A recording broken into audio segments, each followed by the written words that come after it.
경의하는 김정은 동지께서 수리아 아랍공화국 대통령에게 답전을 보내셨습니다. 답전은 다음과 같습니다. 디마스크, 수리아 아랍공화국 대통령 바샤르 알 아사드 각하. 나는 우리 인민의 위대한 수령 김일성 동지의 서거 32세 즈음하여 당신이 경모에 정을 담아 전문을 보내준 데 대하여 깊은 사의를 표합니다. 나는 이 기회에 두 나라 선대 수령들이 마련하고 발전시켜 오신 전통적인 조선 수리아 친선협조 관계가 더욱 확대 발전되리라는 확신을 표명합니다. 조선민주주의인민공화국 국무위원장 김정은 주체 113 2024년 7월 16일 평양. 주체조선의 영원불멸할 승리의 칠이칠이 하루하루 다가오는 지금 조국개방전쟁 사적지를 찾는 각계층 근로자들은 위대한 수령 김일성 동지의 불멸의 전승업적을 만대의 길이 빛내시기 위해 바치신 경의하는 총비서 동지의 헌신과 로고를 가슴 뜨겁게 새겨안고 있습니다. 주체 104 2015년 6월 8일 사적지를 찾으신 경의하는 총비서 동지께서는 조국개방전쟁 사적지는 대를 두고 전해야 할 고귀한 혁명유산이라고 하시면서 위대한 수령님의 전승 용도사가 응축되어 있는 사적지를 위대한 전승의 성지로 빛내는 데서 나서는 귀중한 가르치심을 주셨습니다. 경의하는 최고사령관 동지께서 제일 먼저 찾으신 곳이 바로 여기 최고사령부 지휘처입니다. 이날 집무실과 소조를 비롯한 사적 건물들을 보시던 경의하는 최고사령관 동지께서는 우리 수령님처럼 이렇게 위험천만한 곳에 계시면서 전쟁을 승리로 용도하신 사실은 세계 전쟁 사상 그 유례를 찾아볼 수가 없다고. 위대한 수령님께서 우리 군대와 인민을 이끄시고 3년간의 자국개방 전쟁에서 승리할 수 있은 것은 결코 조건이 좋아서가 아니라 그 누구도 지낼 수 없는 탁월하고 특출한 용도로 천리해안의 예지와 화상한 풍물을 지니셨기 때문이라고 말씀하셨습니다. 그러시면서 당원들과 인민들, 군인들이 위대한 수령님의 위대성을 잘 알아야 우리 혁명기업의 정당성과 승리의 신심을 가슴 깊이 간직하고 투쟁해 나갈 수 있다고 말씀하셨습니다. 작전실에 들리신 경의하는 총비서 동지께서는 한 나라의 최고 사령관이 이용한 작전실이라고 하기에는 너무도 소박하고 수수한 이곳에서 위대한 수령님께서는 조국과 민족의 운명을 영예롭게 수호하시고 미제의 내리막길에 시초를 열어놓으시었다고 절절히 말씀하셨습니다. 경의하는 총비서 동지께서는 위대한 수령님께서 조국개방전쟁을 승리로 용도하심으로써 조선혁명과 세계혁명 사이의 불멸의 업적을 쌓아올리시었다고 하시면서 위대한 수령의 용도를 받는 군대와 인민은 반드시 승리하며 혁명투쟁에서 수령의 역할이 얼마나 중요한가를 보여주는 조국개방전쟁 사적지의 사적물들과 자료들은 지울 수도 없고 절대로 잊어서는 안 되는 우리 혁명의 만년제보라고 하셨습니다.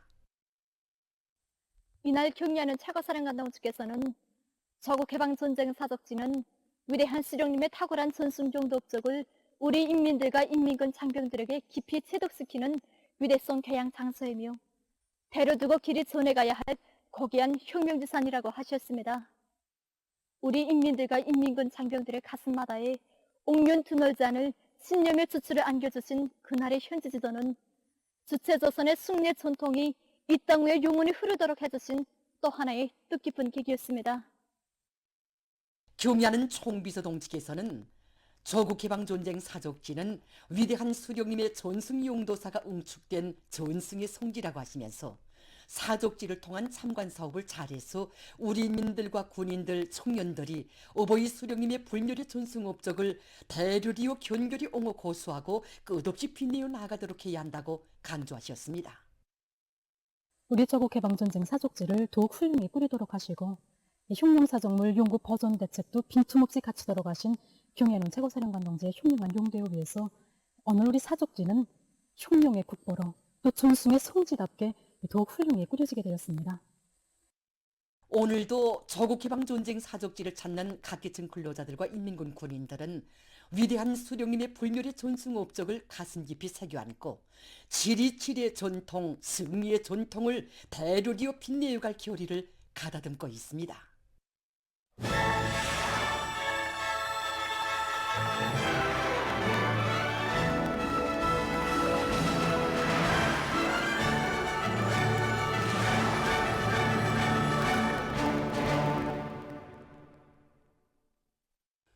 당의 용도 따라 지방이 변하는 위대한 변혁의 시대와 더불어 이 땅 구어디에나 사회주의 선경 마을들이 우후죽순처럼 일떠서 사회주의 문화농촌의 모습은 갈수록 아름다워지고 있습니다.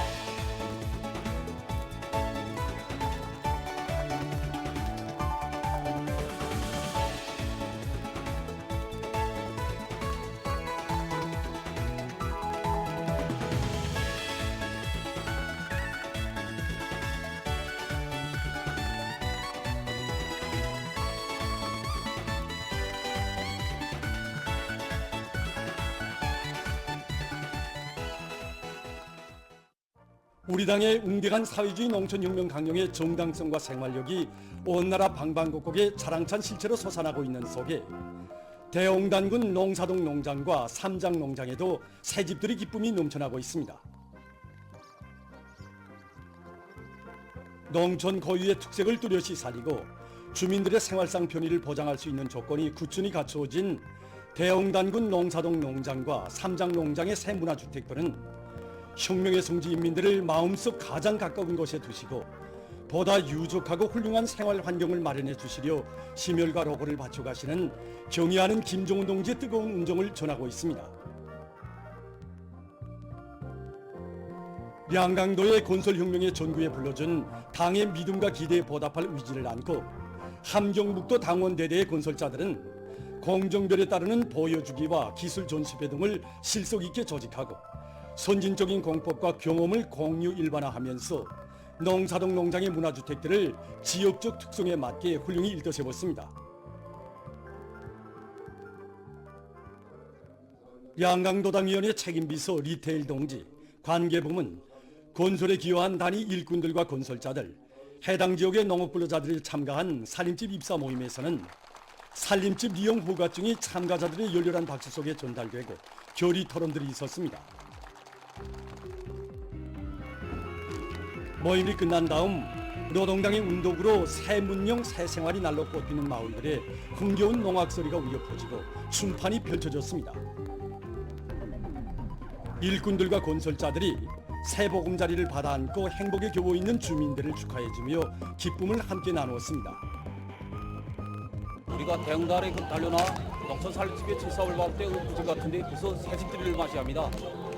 새집을 지으면서 인민들이 좋아하겠는지, 인민들이 합격 도장을 찍겠는지 걱정도 많은데 인민들이 이렇게 기뻐하는 모습을 보니까 대흥단군의 농업근로자들은 날이 갈수록 도예만지는 어머니당의 운정을 한생토록 간직하고 애국의 땀방울을 아낌없이 바쳐 당의 용도 업적이 뜨겁게 깃든 대흥단에 세세년년 풍요한 가을을 안아올 열의에 넘쳐 있습니다.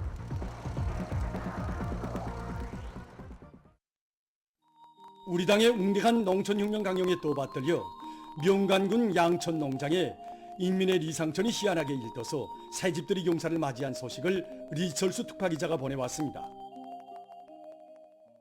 예로부터 양천이라면 마을 주변에 명간천과 성동천이 우리고 보들이 무성하다고 해서 양천이라고 불리고 있습니다. 이런 경치 좋은 곳에 현대성과 문화성, 다양성이 구현된 수백 세대의 소층과 단층, 다락식 살림집들을 건설하였습니다. 그리고 살림집 마을이 풍치에 어울리게 20여 종의 2,600여 그루의 나무를 심어서 이번에 이 원림 녹화를 조성하여 놓았습니다. 이번에 우리는 건설하면서 우리 군에서는 건설 역량 편성과 자재 보장을 철저히 앞세우면 우리 군 자체의 힘으로 이런 농촌 문화 주택들을 얼마든지 건설할 수 있다는 확신을 가지게 되었습니다.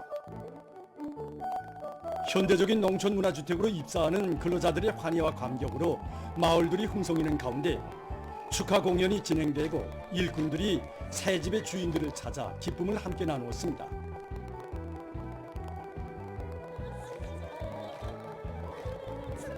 당의 운정원이 지방이 변하고 흥하는 새 시대를 펼쳐가는 어머니당의 손길 아래 멋들어진 새 집들을 한나란시에 받아하는 근로자들의 행복 넘친 웃음소리가 집집의 창가마다에서 끝없이 울렸습니다.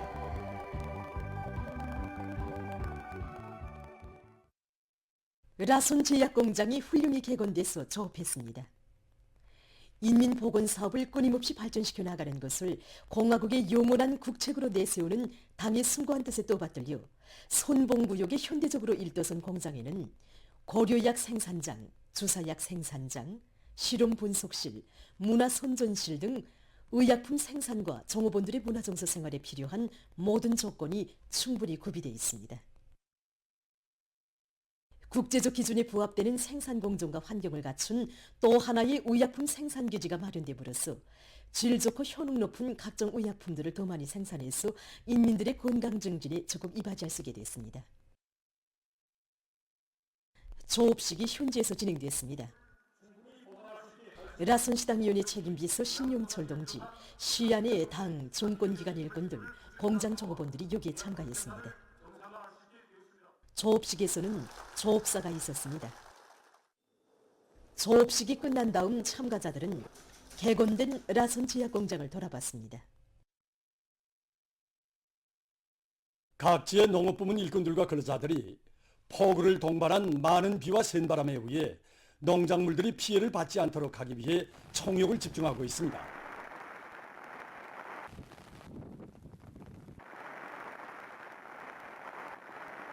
전반적 지역에서 많은 비가 내리는 데 맞게 각지 농업생산 단위들에서는 폭우와 센바람으로부터 농작물을 보호하기 위한 대책들을 빈틈없이 세워나가고 있습니다. 우리 농장에서도 폭우와 많은 비, 빗바람 주기문구를 받고 일꾼들과 농장원들이 풍물 피해를 최소화하기 사업에 한 사람까지 떨쳐나졌습니다.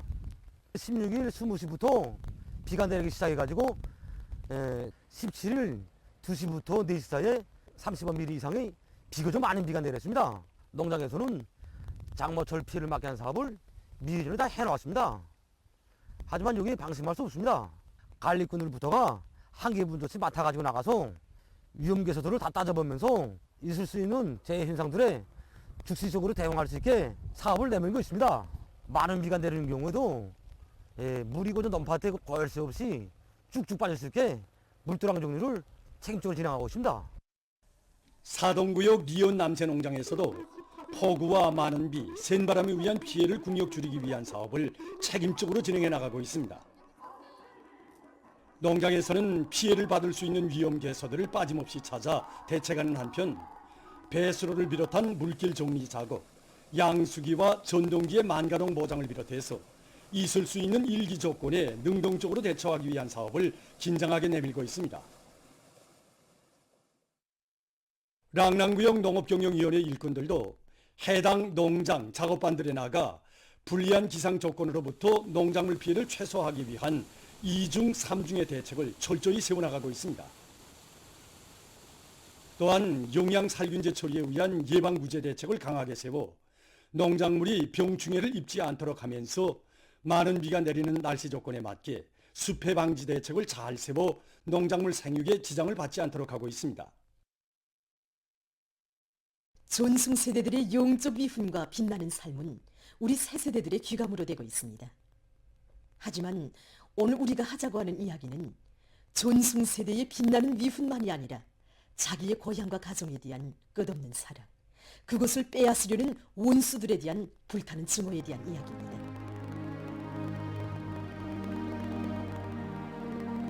조국해방전쟁 승리기념관 공원무기 전시장에는 29개의 별이 새겨진 107mm 해안포 179호가 전시되어 있습니다. 이 해안포를 자주 찾아보는 한 전시 공로자가 있습니다. 90살을 가까이 하고 있는 이 할머니의 이름은 오원균입니다. 권혁호 기자가 오원균 전시 공로자를 취재했습니다. 로이는 해안포와 어떤 인연이 있는지. 할머니는 조국해방전쟁의 전략적인 일시적 후퇴 시기 고향 땅에서 미제가 저지른 만행에 대해 이야기했습니다. 당시 그의 나이는 16살이었습니다. 정말 그 놈들이 우리 제강소에도 침범해가지고서 모범 민청원 모범 노동자들 다 학살. 그의 고향인 강선 땅에 기어든 미제와 계급적 원수들은 수많은 무고한 인민들을 학살했는데 민청연장을 한 그의 오빠도 무참히 살해해서 대동강에 던져버렸습니다. 그는 고향 땅을 잿더미로 만들고 부모 형제들을 학살한 원수들에 대한 증오를 안고 밤낮으로 수류탄을 만들었으며 복수의 마음이 담긴 수많은 편지를 전선으로 보냈습니다. 인민군대 동지들, 저는 강선의 민청원 어원균입니다. 우리 강선에서도 원수들은 민청연장을 비롯해서 무고한 인민들을 무참히 학살했습니다. 더 많은 수류탄을 생산해내겠으니 살인만 미제와 그 앞잡이들을 쓰이도없이 소멸해 주십시오. 어원균 할머니가 1950년 12월 5일에 써보낸 편지는 지금도 그의 집에 보관되어 있습니다.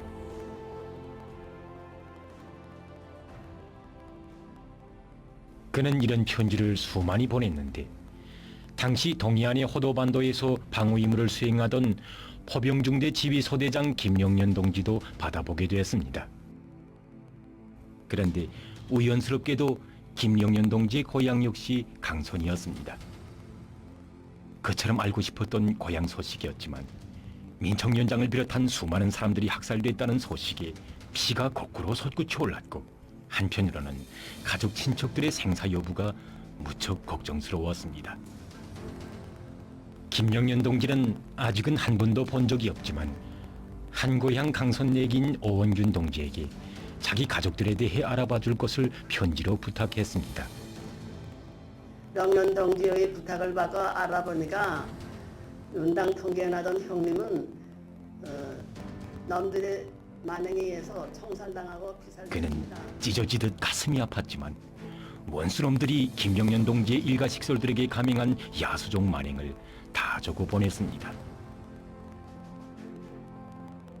이 사진은 치열한 전투를 앞두고 진행된 공기당 총회에서 고향에 선 편지를 읽어주며 1100배의 복수를 다짐하던 김영년 동지의 모습을 정군 기자가 수록한 것입니다. 우리와 맞선 원수는 사람이 아니라 피를 즐기는 승냥이 무리이다. 사랑하는 고향 땅을 잿더미로 만들고 부모 형제 학살한 원수들에게 무자비하라. 증오와 복수심이 김영년 동지만이 아닌 호도반도 전체 용사들의 가슴마다에 용암처럼 끌어번졌습니다. 증오의 포탄을 재운 호도의 포들이 노성을 터뜨렸습니다. 어머니, 나의 동생 누나들이여, 원수는 절대로 이 땅에 못 오른다. 쏘라 쏘아라, 포병들이여, 쏘고 또 쏘라.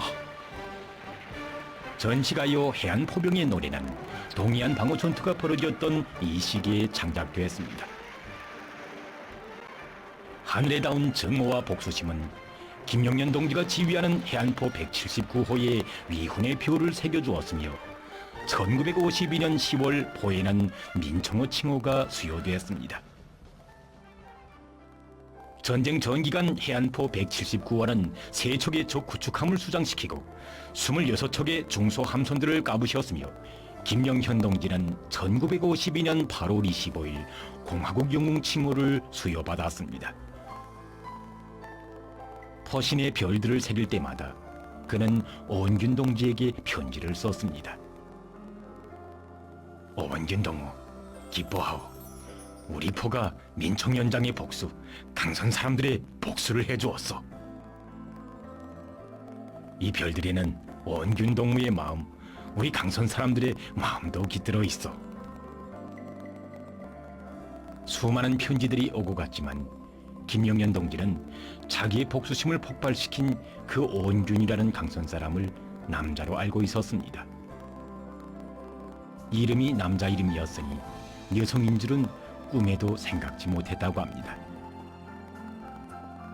전승의 축포가 오른 그 다음 해에 김영년 동지는 표창휴가로 고향에 왔습니다. 고향에 온 아버지에게 강선 사람들은 강선제강사의 혁신자로 소문난 천우당원인데 한번 만나보려고 또 이랬답니다. 그러나 김영현 동지는 전화의 날 자기에게 복수의 감정을 도해준 제강서의 오은균이라는 사람부터 만나겠다고 했습니다. 그런데 그 오은균이 남자가 아니라 강선 사람들이 소개하려고 한 바로 그 혁신자 전우였습니다. 만나려는 어원군이 그 남자인 줄 알았는데 천우인 줄 아는 그 아버지는 막 달려갔다고 합니다. 김영현 동지는 원수에 대한 복수심을 안고 일을 잘해서 혁신자로 당원으로 자라난 오은균 동지와 만났습니다. 김영현 동지는 1950년 12월 5일부터 받은 편지들을 모두 내보이며 이 편지들이 증오심을 백배해주고 영웅으로 떠밀었다고 하면서 그의 손을 꽉 잡았습니다. 그 후 그들은 한 가족을 이루었습니다. 사랑과 증오의 감정이 두 심장을 하나로 되게 해주었습니다. 전후에도 김영현 동지는 복수의 마음을 안고 30여 년을 포병부대에서 복무했습니다. 오은균 동지도 남편의 부사수가 되어 뒷바라지를 하며 아들 3명을 모두 인민군대 지휘관으로 내세웠습니다. 당에서는 포병부대 연대장으로 사업하던 공화국 영웅 김영현 동지를 위훈의 보와 더불어 조국해방전쟁 승리기념관 영웅 강사로 내세워 주었습니다.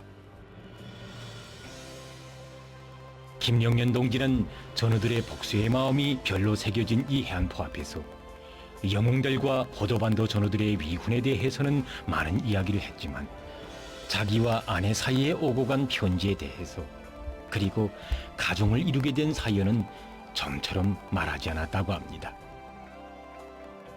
근 30년을 전승기념관 영웅 강사로 일한 김영현 동지는 10년 전에 우리 곁을 떠나갔습니다. 경의하는 총비서 동지께서는 제4차 전국 로병대회에서 우리의 전쟁 로병들의 위훈에 대해 감높이 평가하시면서 조국해방전쟁은 조국에 대한 열렬한 사랑과 원수에 대한 불타는 증오로 이긴 전쟁이었다고 뜨겁게 말씀하셨습니다. 김영현 동지는 아내에게 후대들에게 이 포에 대해 말해줄 때 거기에 새겨진 위훈만이 아니라 전승세대의 사랑과 증오에 대해 이야기해주라. 조국과 고향을 알고 사랑과 증오를 안 전승세대가 어떻게 전쟁에서 이겼는가를 가정사를 통해 알려줄 것을 유언했다고 합니다.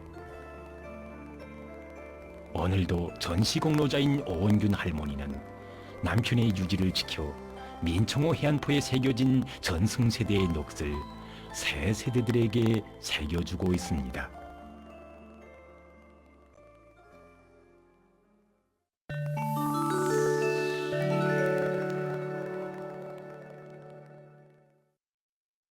최근 여러 나라에서 폭우로 많은 피해를 입고 있습니다. 중국의 호북성에서는 12일부터 지속된 폭우로 해서 750여 개의 저수지들의 수위가 급격히 높아졌으며 낮은 지대에 위치한 지역들에서는 큰 물이 발생해서 많은 주민들이 소개됐다고 합니다. 무안시에서는 강한 바람을 동반한 폭우가 내려 주민들에 대한 전력 공급이 중단됐다고 합니다. 한편 미국의 여러 지역에서도 폭우와 회오리바람이 들이닥쳐 피해가 발생했습니다. 15일 일리노이스 주에서는 8시간 동안에 270mm의 비가 내렸다고 합니다. 또한 시카고시에서는 15일 저녁 시속 120km의 회오리바람으로 가로수들이 넘어지고 살림집들이 파괴됐다고 합니다. 최근 천문학자들이 우주에 쏘아올린 망원경을 이용해서 2개의 은하수가 합쳐지는 새로운 화성을 얻어냈다고 합니다. 이 화성은 지구로부터 150만 킬로미터 떨어진 곳에서 우주 망원경이 포착한 것이라고 합니다. 새로운 화성의 두 은하수들 중 하나는 달걀 모양의 오래된 은하수이고 다른 하나는 라손 은하계의 은하수라고 합니다. 천문학자들은 이 화상 자료에 기초해서 우주에 존재하는 운하수들이 호상작용하고 있으며 강한 끓임의 작용으로 라선 운하수가 분열되고 그로 인해 라선 운하계의 별들이 서로 부딪히면서 운하수들이 합쳐지는 새로운 파동들이 생겨난다는 견해를 내놓았습니다. 이번에 새롭게 얻어낸 자료에 기초해서 학자들은 최초에 형성된 운하수에 대한 연구를 심화시켜 우주에 대한 비밀을 밝혀내려고 하고 있습니다. 다음은 현대적인 벼 가공 공장에 대해서 소개해드리겠습니다. 이 공장에서는 수확한 벼를 후름손화된 여러 공정을 거쳐 가공하고 있습니다. 우선 벼를 살짝 모양으로 된 장치로 통과시켜 벼 속에 섞여 있는 곰불과 오물들을 제거한 다음 벼알 속의 수분을 증발시키는 건조 공정으로 넘깁니다. 건조시킨 벼알 견본을 수집해서 수분량을 측정하고 벌레가 없는가를 검사한 다음 회전식 원통에서 벼칩을 제거합니다. 다음 2개의 고무로라 장치와 흡입기로 벼 껍질을 제거하고 제분 장치에서 벼결을 제거합니다. 제분 장치를 통과한 쌀은 회전 원통을 거치면서 깨진 쌀알들과 분리됩니다. 이렇게 가공된 쌀알들은 프로그램에 의해서 색깔에 따라 분류해서 포장합니다. 다음은 정원을 관리하는 데 이용되는 여러 가지 기계 설비들에 대해서 소개해드리겠습니다. 멀리서 자풀을 제거하는 소형 기계입니다. 후치와 같은 역할을 수행하는 이 기계의 앞부분에는 4개의 작업날이 설치되어 있습니다. 이 작업날들은 회전하면서 흙을 긁어주어 자풀들을 뿌리채로 제거합니다. 작업날은 작업 환경에 따라 교체할 수 있다고 합니다. 충전식으로 된 이 기계는 한 번 충전해서 45분간 이용할 수 있다고 합니다. 이것은 정원에 있는 잡간목들을 다듬어주는 현대적인 전종기계입니다. 유압체계가 도입된 이 기계는 절단날을 수직 또는 수평으로 자유롭게 움직이면서 나무가지들을 다듬어줍니다. 이 기계의 우점은 절단장치의 웃부분에 덮개가 있고 절단날을 자체로 청소할 수 있는 체계가 도입되기 때문에 나무 부스러기들이 기계 안에 들어가는 것을 방지할 수 있는 것입니다. 기계의 작업 너비는 132cm이며 절단 범위와 깊이, 속도를 사용자의 의도에 따라 조절할 수 있다고 합니다. 보도를 마칩니다.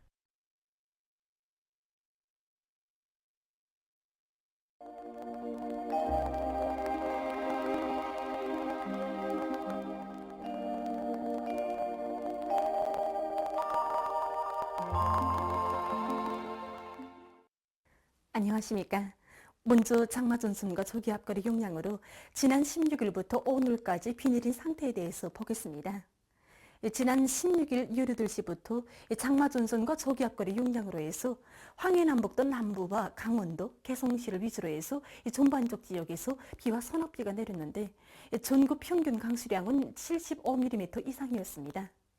오늘 17시까지 더블 평균 강수량을 보면은 강원도, 함경남도, 개성시에서 100mm 이상의 많은 비가 내렸고 특히 개성시에서는 평균 500mm에 가까운 매우 많은 비가 내렸습니다.